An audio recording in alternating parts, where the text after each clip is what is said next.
क्या होता है डायबिटीज, क्यों आजकल लोगों को इतनी आसानी से डायबिटीज हो जा रहा है, और क्या क्या इसकी पर्टिकुलर एक्सरसाइजेस होती हैं जो हमें डायबिटीज को क्योर करने में हेल्प करती हैं, जो कि आप इजीली अपने घर में भी कर सकते हैं। और प्री डायबिटिक डायबिटिक पेशेंट्स के सिम्टम क्या होते हैं, और ऐसी कौन कौन सी डाइट है जिसको लेने से हमें डायबिटीज को क्योर करने में हेल्प मिलेगी। नमस्कार, मेरा नाम है हर्षद पांडे और मैं आज आपके सामने इन सारे क्वेश्चंस के आंसर बहुत ही इजी लैंग्वेज में लेकर के आया हूँ और उम्मीद करता हूँ कि आपको कुछ नया और अच्छा जानने को मिलेगा। तो चलिए स्टार्ट करते हैं आज का वीडियो। हमारे बॉडी के सेल्स को फर्दर एक्टिविटीज के लिए एनर्जी की रिक्वायरमेंट होती है। ये एनर्जी हमारे बॉडी के सेल्स को ग्लूकोज के फॉर्म में लेनी होती है। जब भी हम कुछ कार्बोहाइड्रेट, शुगर, फैट कंटेनिंग चीजें खाते हैं तो ये हमारे बॉडी में डाइजेस्ट होके ग्लूकोज के फॉर्म में हमारे ब्लड वेसल्स में जाके एब्सॉर्ब हो जाती है। इसी के कारण हमारे बॉडी में ग्लूकोज का लेवल काफी बढ़ जाता है। अब हमारे सेल्स को इसी ग्लूकोज को एब्सॉर्ब करने के लिए एक मीडियम की जरूरत होती है। जैसे ही हमारे बॉडी में ब्लड ग्लूकोज का लेवल बढ़ जाता है, हमारा ब्रेन हमारे पेनक्रियास को एक सिग्नल भेजता है। पेनक्रियास एक लीफ लाइक स्ट्रक्चर होता है जो कि हमारे बॉडी में लेफ्ट साइड में स्टमक के नीचे यहाँ पे प्रेजेंट होता है। अब पेनक्रियास एक इंसुलिन नाम का केमिकल सेक्रीट करता है।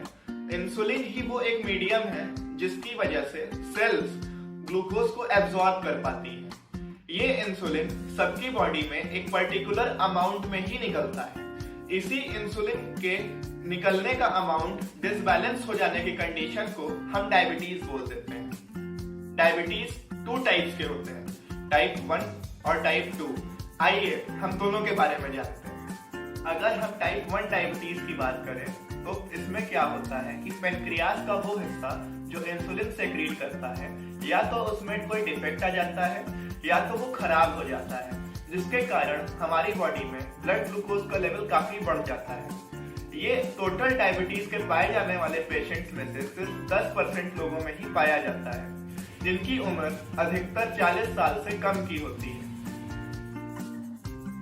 अगर हम बात करें टाइप 2 डायबिटीज की, तो टोटल पाए जाने वाले डायबिटिक पेशेंट्स में से 90% लोगों को यही वाला डायबिटीज होता है। जिन लोगों के खाने का समय उनकी रेगुलर एक्टिविटी से ज्यादा होता है, या जो लोग ज्यादा जंक फूड खाते हैं या ज्यादा खाना खा लेते हैं, उसे पचाने के लिए प्रॉपर एक्सरसाइज या फिजिकल एक्टिविटी नहीं कर पाते, तो ऐसे लोगों में एक उम्र के बाद ये डायबिटीज देखने को मिलता है।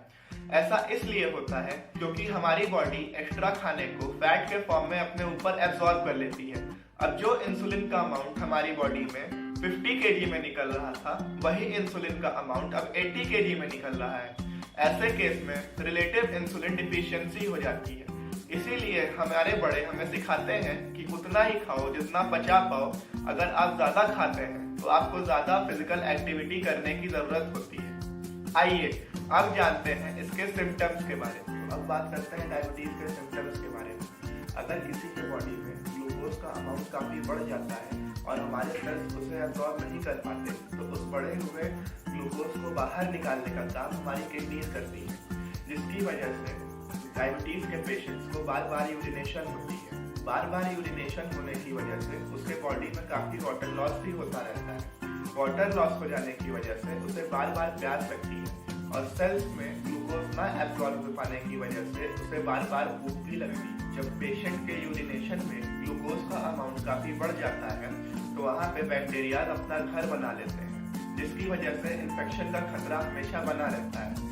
पेशेंट के ब्लड में ग्लूकोज बढ़ जाने की वजह से उसे जब भी कहीं चोट या कट लग जाती है तो उसे हील करने में भी टाइम लगता है, क्योंकि बैक्टीरिया इजीली वहाँ इन्फेक्ट कर पाते हैं। डायबिटीज पेशेंट्स के बॉडी के सेल्स ग्लूकोज को डायरेक्टली एब्सॉर्ब नहीं कर पाते, जिसकी वजह से उनके आईज के विजन पे इफेक्ट पड़ता है, उनका फ्रीक्वेंटली वेट लॉस होने लगता है, हार्ट पे डायरेक्टली असर पड़ता है और हमेशा टायर्डनेस बनी रहती है। आइए एक बार हम सिम्टम्स की समरी देख लेते हैं, फिर हम रेंजेस के बारे में जानेंगे। इंक्रीज इन यूरिनेशन, मतलब बार बार यूरिनेशन होती रहती है। Increase in thirst and appetite, बार बार भूख लगती है और प्यास लगती है। फ्रीक्वेंट वेट लॉस होता है। स्लो हीलिंग ऑफ वाउंड मतलब जब कहीं चोट लग जाती है तो उसकी हीलिंग होने में काफी टाइम लगता है। आईज के विजन पे इफेक्ट पड़ता है और हमेशा टायर्डनेस बनी रहती है। और ऑर्गन्स जो इफेक्ट होते हैं वो है किडनी, आईज और हार्ट। अब हम जानेंगे नॉर्मल रेंज के बारे में। अगर हम डायबिटीज के टेस्ट की बात करें तो सबसे पहले हम पेशेंट के यूरिन का सैंपल लेते हैं और उसमें पता करते हैं कि यूरिन में ग्लूकोज का अमाउंट कितना है। अगर उसमें डाउट लगता है तो फिर हम ब्लड टेस्ट करते हैं। ब्लड टेस्ट में हम HbA1c का टेस्ट करते हैं। इसका मतलब हम ये पता लगाते हैं कि हमारे ब्लड में ग्लूकोज का कितना अमाउंट है या उसके बाइंडिंग कैपेसिटी कितनी है। नॉर्मल इंसान में खाना खाने के पहले का रेंज 100 mg पर डेसीलीटर से कम होता है। वहीं खाना खाने के बाद का रेंज 140 mg पर डेसीलीटर से कम होता है। अगर हम प्री डायबिटिक पेशेंट की बात करें तो ये वो होते हैं जो अपने डाइट को थोड़ा सुधार करें और एक्सरसाइज करें तो ये नॉर्मल हो सकते हैं। ये लोग डायबिटीज और नॉर्मल पेशेंट्स के बीच में होते हैं। इनका रेंज 100 mg पर डेसीलीटर से ज्यादा होता है और 126 mg पर डेसीलीटर से कम होता है। वहीं खाना खाने के बाद 140 से ज्यादा और 200 से कम होता है। अगर हम डायबिटिक पेशेंट की बात करें जिन्हें दवा लेने की जरूरत होती है, डाइट में सुधार करने की जरूरत होती है, एक्सरसाइज करने की जरूरत होती है, तो उनका रेंज 126 या उससे ज्यादा होता है और खाना खाने के बाद का 200 mg पर डेसीलीटर से ज्यादा निकल के आता है। आइए अब हम कुछ ऐसी एक्सरसाइजेस और योगा के बारे में जानते हैं जो कि ना ही सिर्फ हमें डायबिटीज को क्योर करने में हेल्प करेगा बल्कि और भी काफी सारे बेनिफिट्स देगा। सबसे पहले नंबर पे आता है वॉकिंग। रेगुलर 20 मिनट से 1 घंटे वॉकिंग करने से हमारा ब्लड प्रेशर भी मेंटेन रहता है, इंसुलिन भी अच्छे से मेटाबोलाइज होता है, हार्ट की पंपिंग इंप्रूव होती है और सबसे बड़ी बात नींद अच्छे से आती है। ये भी बिल्कुल फ्री है और आपको कहीं इसके लिए पैसे देने की जरूरत नहीं है। बस आप सुबह उठिए और कम से कम 1 किलोमीटर से 2 किलोमीटर से 3 किलोमीटर तक कम से कम डेली वॉकिंग कीजिए। दूसरे नंबर पे आता है गार्डनिंग। गार्डनिंग एक बहुत अच्छी एरोबिक एक्टिविटी है। इसमें हम डेली उठते हैं, बैठते हैं, गड्ढे खोदते हैं, जिससे हमारा स्ट्रेस लेवल भी कम होता है और बॉडी में फ्लेक्सिबिलिटी मेंटेन रहती है। और सबसे अच्छी बात यह है कि इससे ओबेसिटी भी नहीं बढ़ती। तीसरे नंबर पे आता है walking in stairs. Regular stairs पे वॉकिंग करने से, अप डाउन करने से भी ओबेसिटी कम होती है, हार्ट की पंपिंग इंप्रूव होती है और ये भी डायबिटीज को क्योर करने में हेल्प मिलता है।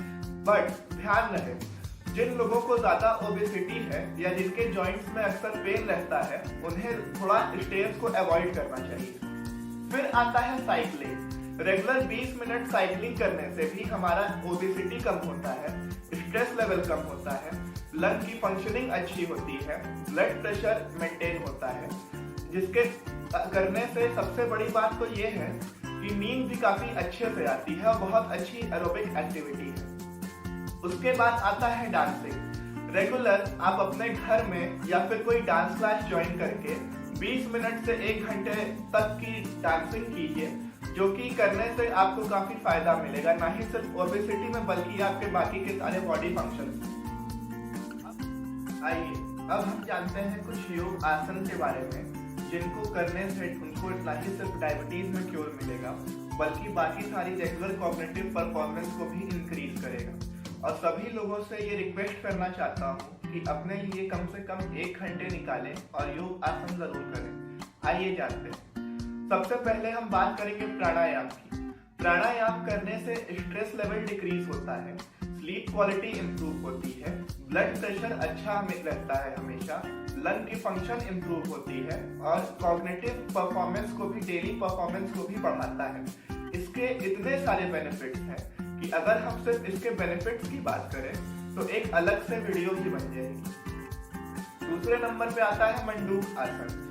मंडूक आसन डायबिटीज को क्योर करने में हेल्प करता है, साथ ही साथ पेट की बीमारी और कॉन्स्टिपेशन को भी ठीक करने में हेल्प करता है।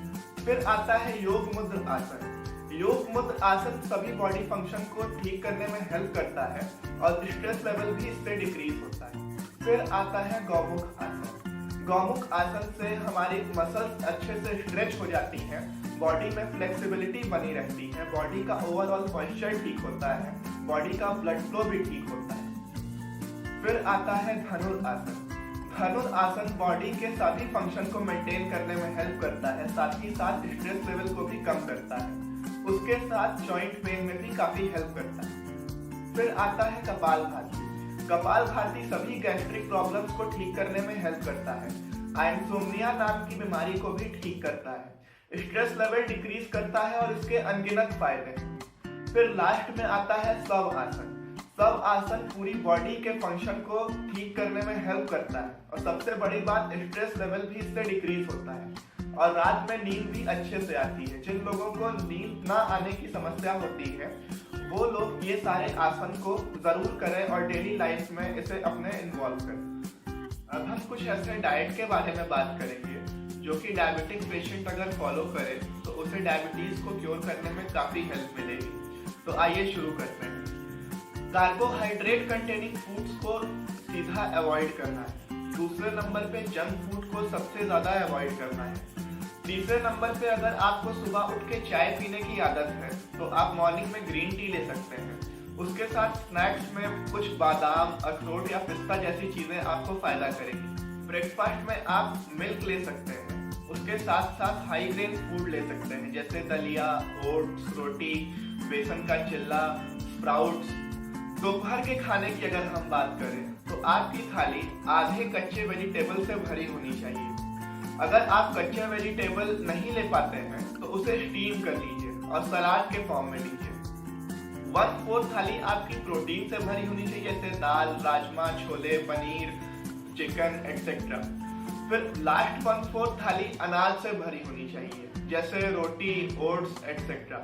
अगर आप चावल खाना चाहते हैं तो अपने डाइट में से एक रोटी कम करके आधा कटोरी चावल भी खा सकते हैं। फिर शाम के स्नैक्स की अगर हम बात करें तो एक स्मॉल सीजनल फ्रूट या वेजिटेबल सूप ले सकते हैं। Chicken soup with vegetable, sprouts, roasted चना, पनीर विद वेजिटेबल, ये सारी चीजें काफी फायदा करती हैं। हमें कुछ चीजें और अवॉइड करनी है जैसे पैकेज्ड फूड और फ्रूट्स। हमें फ्रेश फ्रूट्स ज्यादा खाना चाहिए as compared to fruit juices क्योंकि फ्रेश फ्रूट्स में ज्यादा फाइबर मिलता है। हमें मैदा बेस्ड प्रोडक्ट्स को ज्यादा से ज्यादा अवॉइड करना है जैसे मोमोज, पास्ता, मैगी एक्सेट्रा। हमें किसी भी प्रोडक्ट पे ऐसे इजीली ट्रस्ट नहीं करना है जिसपे लिखा हो sugar free, fat free, high fibre etcetera, क्योंकि ये सब लोगों को इन्फ्लुएंस करने का तरीका होता है। और सबसे आखिरी बात, हमें ज्यादा से ज्यादा अल्कोहल को अवॉइड करना है, उसे कम से कम लेना है। डायबिटिक पेशेंट्स को अल्कोहल ज्यादा नुकसान करती है। तो इसी के साथ हमारी आज की वीडियो खत्म होती है और हम उम्मीद करते हैं कि आपको कुछ नया और अच्छा जानने को मिला होगा। अगर आपको ये वीडियो पसंद आती है तो आप लाइक, शेयर और सब्सक्राइब जरूर कीजिएगा।